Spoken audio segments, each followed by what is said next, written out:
এমন সাজে সাজলো সুন্দরী জমেলায়, আসমানের ওই চন্দ্র যেন নামলো দুনিয়ায়।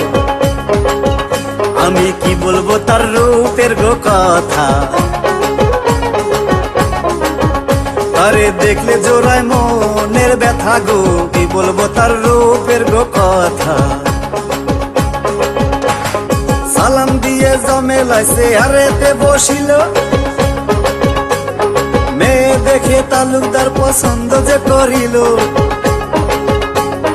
100 টাকা দিয়ে পছন্দ করে যায়, রবিবারে ছেলে দেখার দাওয়াত দিয়ে যায়।